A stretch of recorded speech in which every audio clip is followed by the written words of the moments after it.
Aquí descansan nuestros seres queridos. Y aquí vendremos también nosotros, porque la muerte es biológicamente un fin inevitable. Todo lo que vive ha de morir.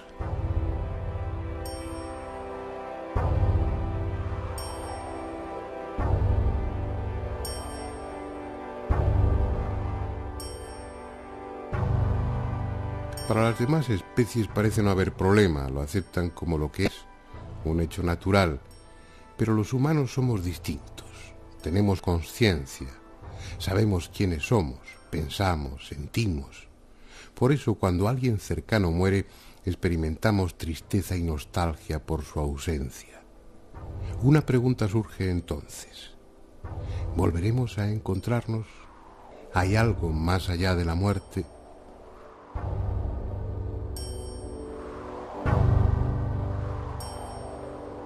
Una pregunta que en definitiva no afecta tanto a nosotros como a los que ya se fueron, porque nosotros iremos después. Por eso el hombre ha sentido desde siempre la llamada de lo trascendente, por necesidad para mitigar la angustia, el dejar de ser, o porque ha tenido experiencias que le han hecho entrever ese otro mundo, experiencias iguales a las que ahora muchos tienen. Sueños, estados de casi muerte, trances, proyecciones fuera del cuerpo. Sea por una u otra razón, o por ambas, los humanos llevamos milenios intentando comunicarnos con los muertos.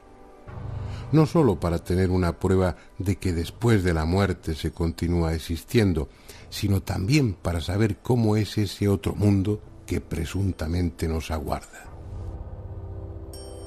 No es pues un tema nuevo. Sin embargo, en la historia reciente suele decirse que el espiritismo, la comunicación con los muertos, nació en marzo de 1848 en una casa de Heidel, en el estado de Nueva York, cuando las hermanas Foss, entonces unas niñas, comenzaron a recibir mensajes mediante raps, golpes secos en los muebles y en las paredes, de un buhonero asado en aquella casa años antes. Y aunque los contactos con el otro mundo sean mucho más antiguos, ese hecho puede bien servir de referencia, porque a partir de él, la comunicación con los espíritus se convirtió en una práctica habitual en los salones de América y de Europa.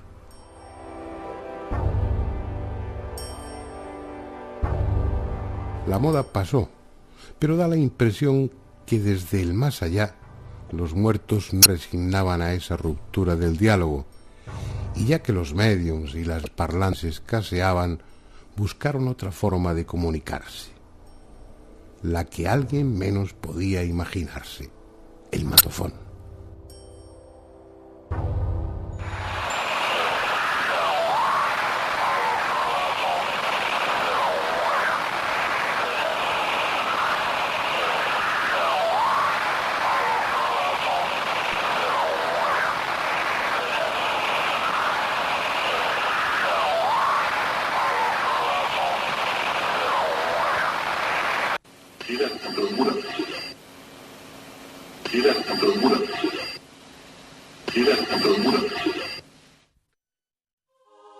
Fue el 12 de junio de 1959. Ese día, Friedrich Jürgenson obtuvo accidentalmente las primeras psicofonías mientras grababa con su magnetofón portátil en un bosque cerca de Estocolmo. No era esa su intención. Trataba simplemente de grabar el canto de determinados pájaros para ambientar sonoramente uno de los tales. Fue después, al llegar a casa y al escucharlo, cuando se dio cuenta de que además del canto de los pájaros había otra cosa: voces, murmullos prácticamente ininteligibles e incluso el sonido de un instrumento musical. Pensó que era un defecto del magnetofón o de la cinta, porque cuando había hecho las grabaciones en el bosque no había absolutamente nadie. Sin embargo, en los días siguientes, y a pesar de las precauciones que tomó, nuevas voces aparecieron en la cinta magnetofónica. Y una de ellas la reconoció inmediatamente, porque era la de su madre muerta, que le decía: Freddy, Freddy, mi pequeño Freddy. Se inició así una etapa apasionante, llena de logros espectaculares en un campo de experimentación totalmente nuevo, y también de sinsabores, por la incomprensión y por el rechazo que muchos investigadores mostraron ante algo tan poco científico como que desde el otro mundo los muertos quisieran comunicarse con los vivos. Pero eso era lo que realmente parecía. Aquellas voces no solamente se identificaban como personas fallecidas, sino que también usaban sus voces. Un solo ejemplo. Constantin Raudive, la figura más destacada en este campo, que a su muerte en 1974 dejó grabadas alrededor de 100.000 psicofonías, al 1 de agosto de 1961 por Andrea, una amiga muerta, obtuvo inmediatamente esta respuesta.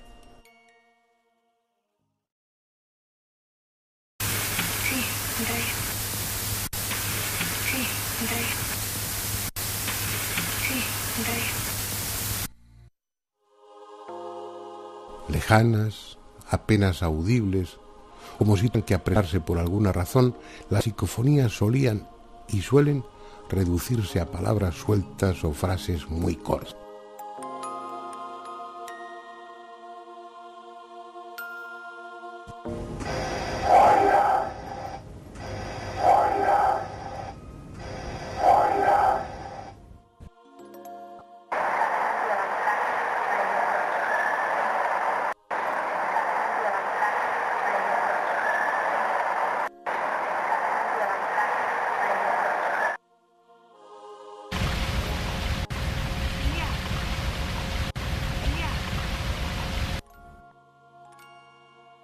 Pero no siempre es así. En alguna ocasión, lo grabado psicofónicamente desconcierta por su espectacularidad y belleza, como el coro que ahora escucharemos. Voces armoniosas cantando presuntamente desde el otro mundo, obtenidas por el investigador italiano Marcello Bacci, y que, aunque no tengan necesariamente que ver con lo religioso, recuerdan los cantos litúrgicos.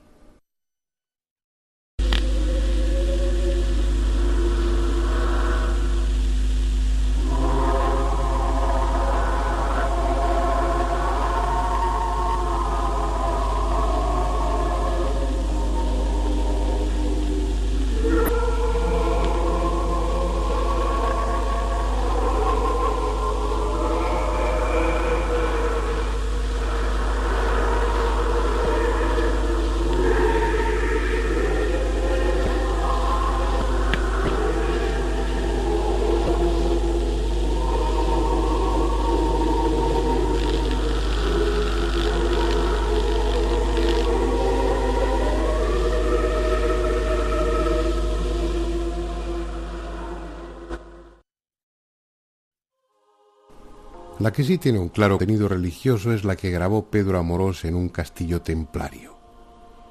Una voz, que escucharemos 3 veces, como si quisiera desmentir las acusaciones de herejía que se vertieron contra los miembros de la Orden del Temple, dice con voz grave y rápida: In nomine Pater et Filii.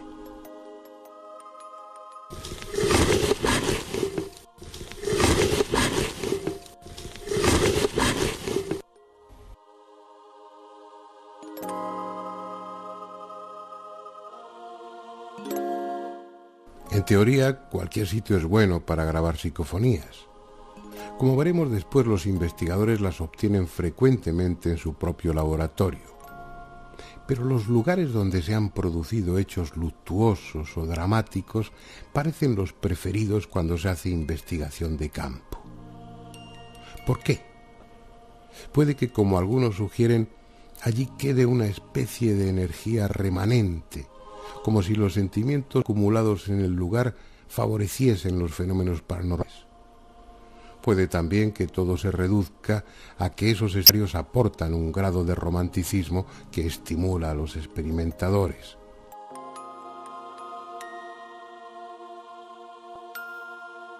Sea por una u otra razón, los cazadores de psicofonías acuden a lugares como este, en el condado de Treviño, un pueblo llamado Ochate, del que solo queda en pie la torre de su iglesia, desnuda y fantasmal.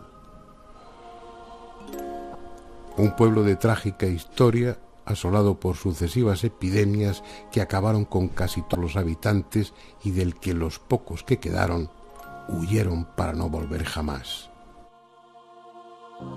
Muchos de los que, atraídos por su siniestra fama, han pasado la noche aquí, hablan de suspiros, de pisadas a su alrededor, incluso de agresiones por manos invisibles, y también han obtenido psicofonías. Oigamos un par de ellas grabadas en el interior de la torre. La primera requiere un oído atento, pero si se fijan distinguirán una lejana voz femenina preguntando qué hace la puerta cerrada.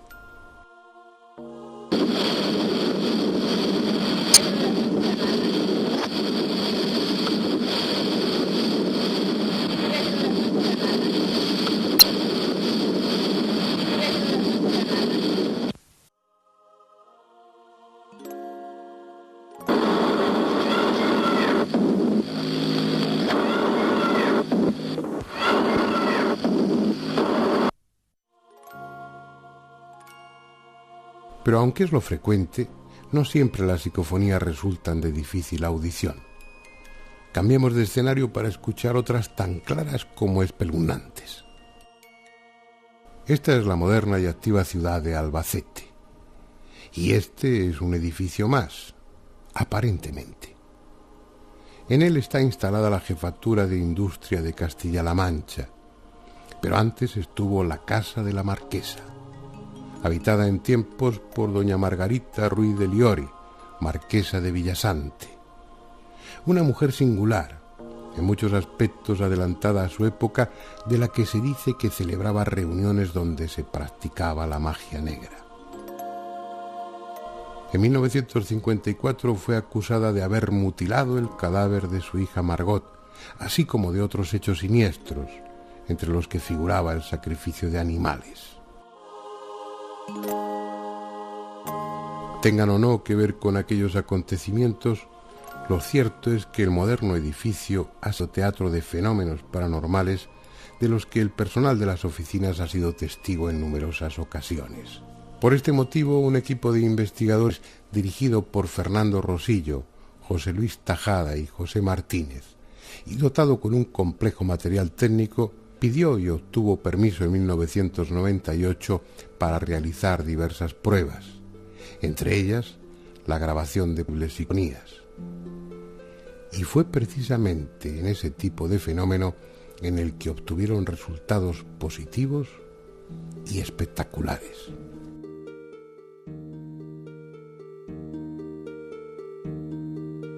Las psicofonías que se han obtenido, una de ellas, por ejemplo, dice, es una voz de una niña de corta edad que parece indicar o parece decir mamá, frío y miedo.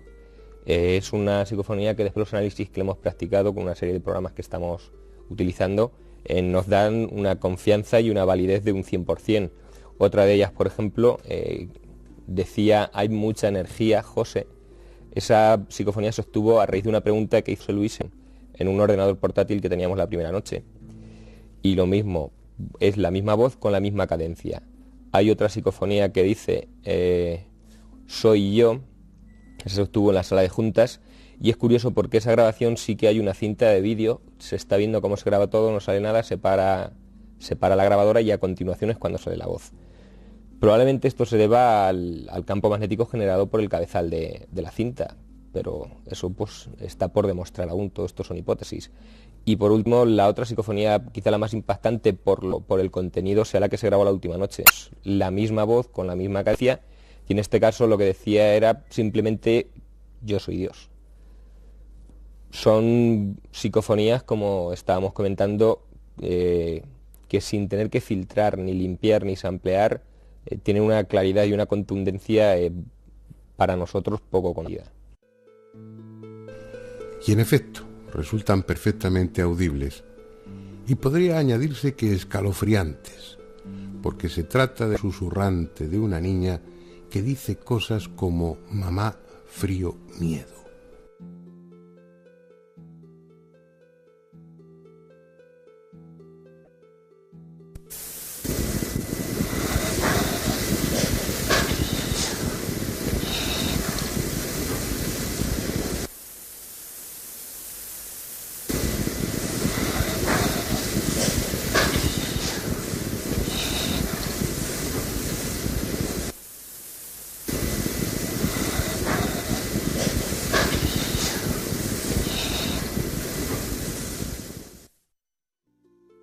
Una voz infantil venida quién sabe dónde. En otro de los momentos se acercó a uno de los micrófonos para decir que era ella.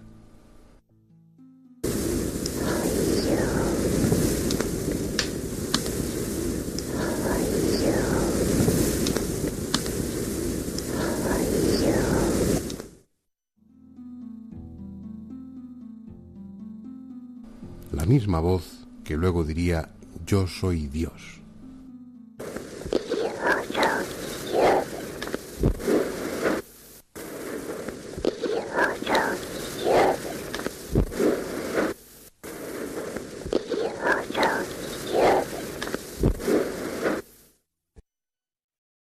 ¿Qué son esas voces?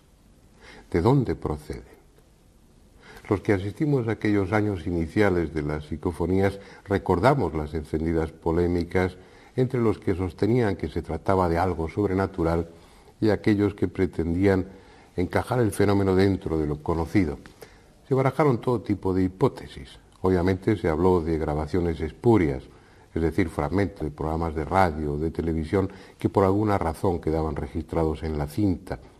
Se dijo también que podía ser un fenómeno de ventriloquía inconsciente o un fenómeno de psicocinesis, es decir, que la propia mente del investigador estuviera alterando la materia, en este caso la cinta magnetofónica, y su inconsciente fuera el que produjese las voces. Pero todas esas hipótesis no resistieron la contundencia de los hechos y quedaron en nada. Si no se trata de las voces de los muertos, como ellas mismas suelen presentarse, habrá que convenir que cuando menos se trata de voces procedentes de un nivel de la realidad diferente a este en el que estamos, de otra dimensión, de otra parte de este mundo que no es accesible a nuestros sentidos. Esa, por el momento, parece ser la única conclusión lógica. Si ante un hecho paranormal, como una parafonía de efectos físicos, o las caras de Belmez, técnicamente llamadas teleplastia, no encontramos la causa, descartado el fraude, no encontramos la causa en el mitológico, donde el hecho se produce, como no puede haber efectos sin causa, la causa tiene que estar en otro nivel.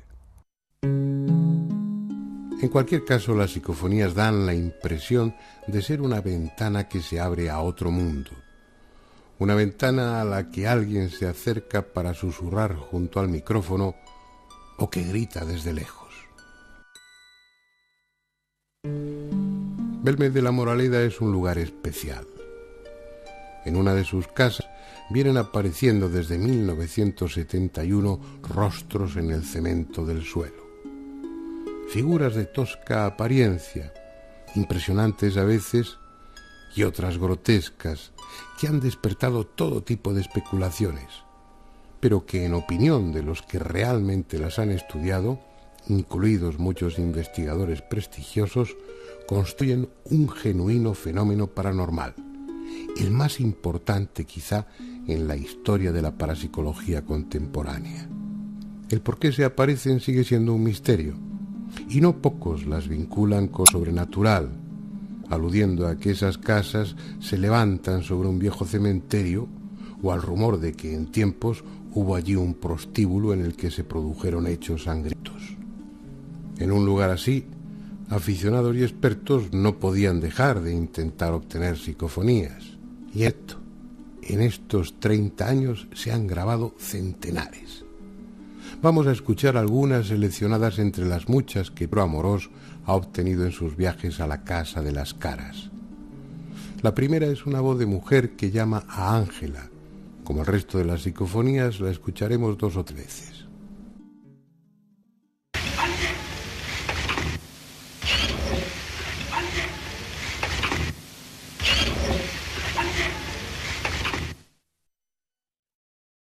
Otra, también muy clara, pero de contenido más siniestro, parece decir matar a él. Matar a él. Matar a él. Matar a él. Al preguntar al investigador si había algún tipo de entidades en el lugar, se grabó una psicofonía que respondía afirmativamente diciendo «almas hay».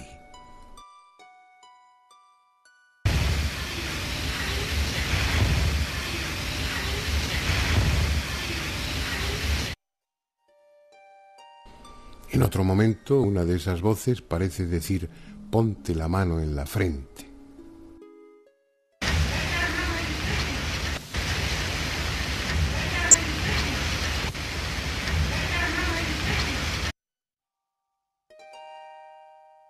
Y por último, una psicofonía que expresa su complicidad con María, puesto que al preguntar esta por qué esas entidades están en su casa, se grabó una voz de mujer que decía, es un abuso. Bueno, ¿por qué han venido aquí a mi casa?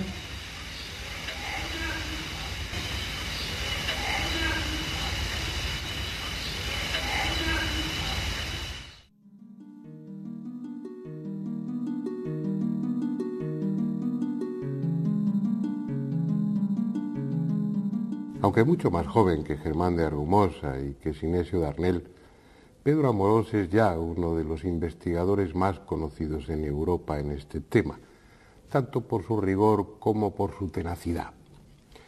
Lleva unas 40.000 psicofonías grabadas y gran parte de su experiencia la ha recogido en un libro, Psicofonías, Voces del Más Allá, donde, entre otras cosas, describe la técnica más adecuada para grabar estas voces, tanto en la investigación de campo como en el laboratorio. Así pues, bien puede ser él quien nos ilustre sobre la mejor forma de hacerlo.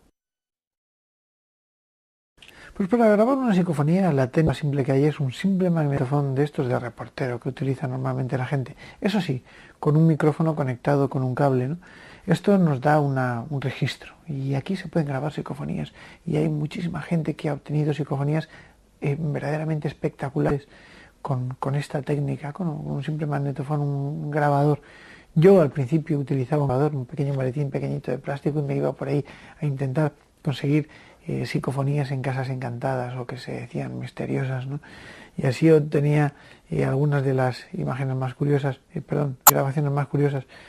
Claro, luego utilizas aparatos como de bobina abierta o incluso los ordenadores que te dan un espectro, un ancho diferente de grabación y gracias a eso las líneas son más claras, más inteligibles y se puede trabajar mucho mejor con el sonido, evidentemente. No es lo mismo caminar por autopista que por una carretera comarcal.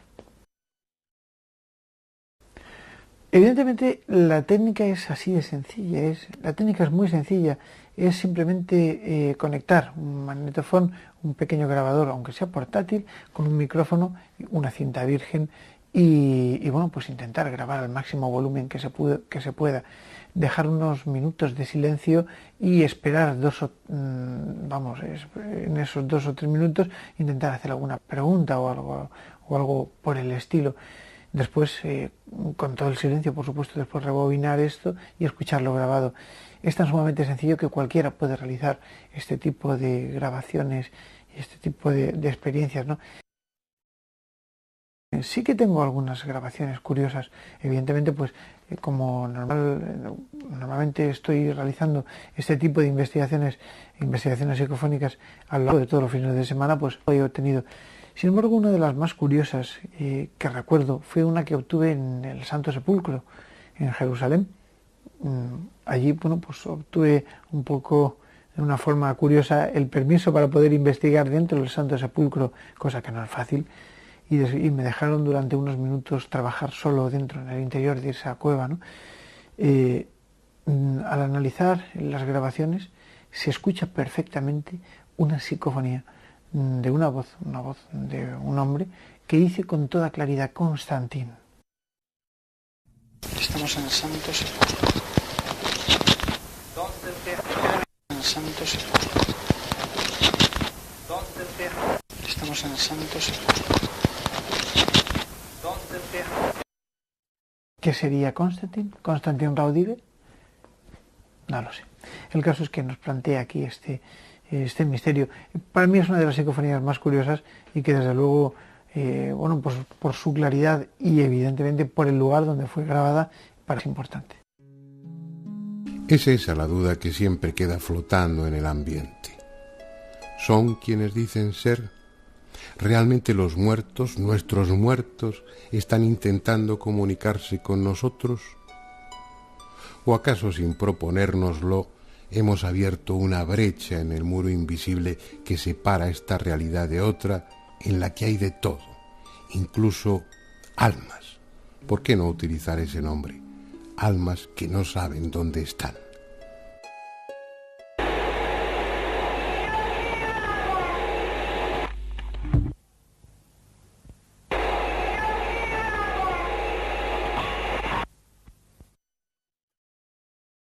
O niños perdidos, solos en un mundo de sombras que utilizan este medio para gritar su desconsuelo.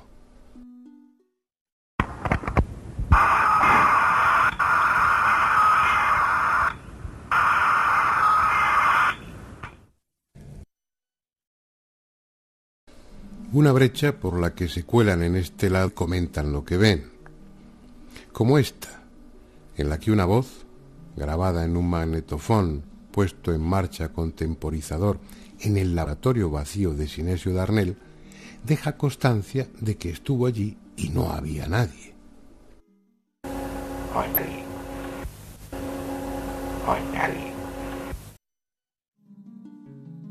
O ante un malentendido con el mismo investigador, se excusa diciendo que él no ha sido.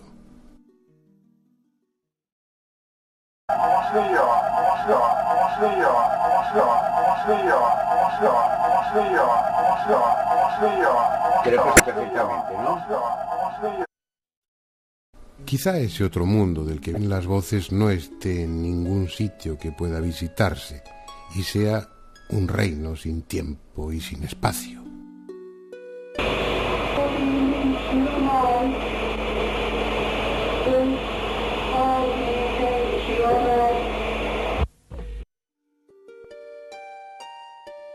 Pero estén o no en otra dimensión, sean muertos o entidades de otra naturaleza, lo que la experiencia de estas últimas décadas viene a decirnos es que ellos quieren comunicarse con nosotros y han encontrado en la electrónica un medio limpio y eficaz para hacerlo, porque por asombroso que resulte, ya no solo dejan oír sus voces, sino que desde 1985 nos permiten ver sus rostros a través del televisor y últimamente de la pantalla del ordenador.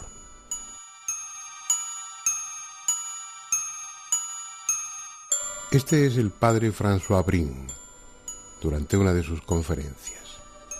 Sacerdote y teólogo, se ha convertido en algo así como un apóstol de la transcomunicación. Entiende que las psicofonías y ahora las psicoimágenes constituyen una fuente de esperanza, un alivio para aquellos que han perdido seres queridos o sienten el temor de que tras la muerte no haya nada. En sus charlas muestra un vídeo donde se recogen muchas de las psicoimágenes de los primeros años obtenidas por Schreiber y el llamado Grupo de Luxemburgo.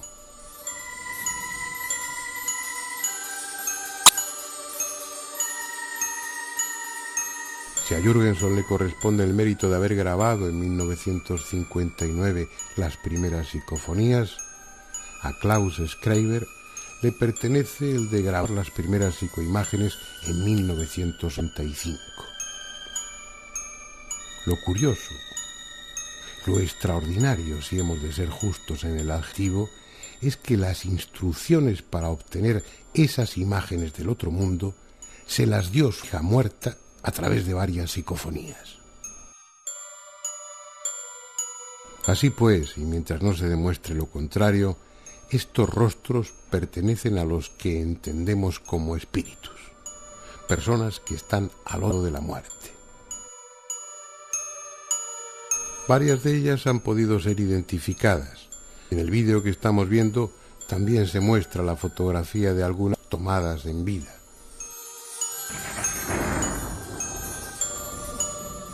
Por ejemplo, esta es la imagen fantasmal, valga la expresión, de quien parece ser un religioso captada por Schreiber.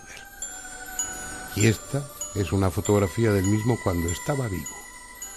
Un austriaco que fue abad en un monasterio y que durante muchos años se dedicó al estudio del espiritismo. Esta hermosa mujer que nos sonríe desde el más allá es una alemana que vivió en Estados Unidos y murió a los 74 años. Sin embargo, como estamos viendo, en ese otro mundo su apariencia es la de una mujer en la plenitud de su belleza. Esta psicoimagen es de las pocas que han grabado en movimiento, incluso parece decir algo. Otro también identificado, y algo veremos girar la cabeza, es el fallecido investigador francés Henri Sinclair.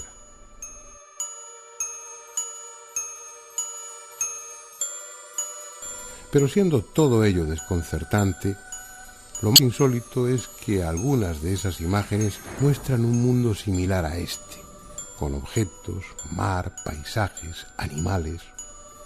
Carecemos de otra información que la que ellos nos proporcionan a través de las psicofonías, de la escritura automática y de otros métodos del espiritismo clásico, y es poco o demasiado subjetivo como para sacar conclusiones. En realidad no sabemos si estamos viendo ese otro mundo como auténticamente es, o como ellos, sean muertos u otra cosa, quieren que lo veamos. En todo caso, y dejando aparte los inevitables fraudes, estamos ante un fenómeno de extraordinaria importancia. La técnica nos ha proporcionado un medio que nadie había imaginado para ponernos en contacto con otro plano distinto de la realidad. De momento son solo imágenes, generalmente inmóviles y silenciosas, pero llenas de dramatismo, incluso sobrecogedoras como las que ahora vemos, obtenidas por un grupo de Tenerife en 1988 y que después de estas experiencias iniciales no volvieron a conseguir.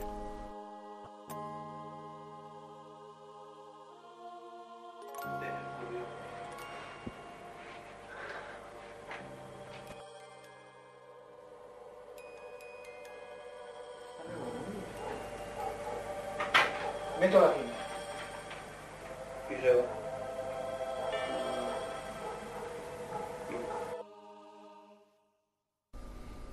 En cierta medida lo que estamos viendo es excepcional.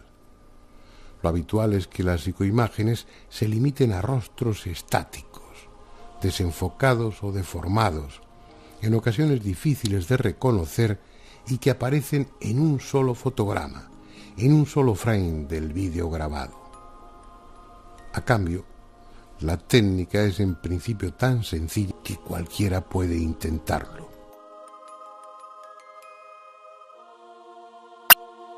Pues la psicoimagen realmente es muy sencilla de obtener. Simplemente hace falta una cámara de vídeo pequeñita conectada a un monitor de televisión.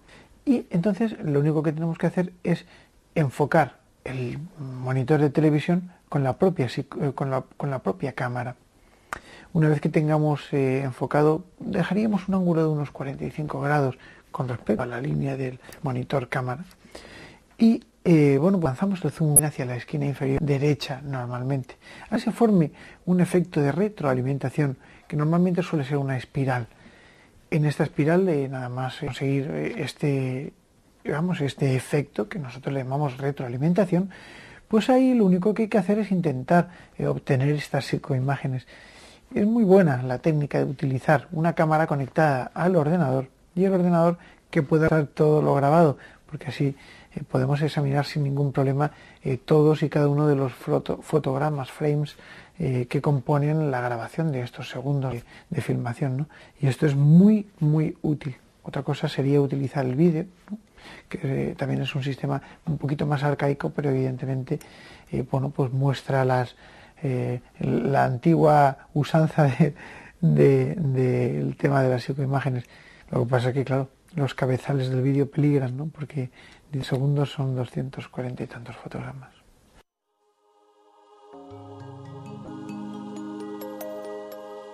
Hemos oído sus voces, hemos visto sus rostros, si son quienes dicen ser, el miedo que desde siempre hemos sentido ante la muerte debiera desvanecerse para dar paso a la certeza de que tras ella continuamos existiendo.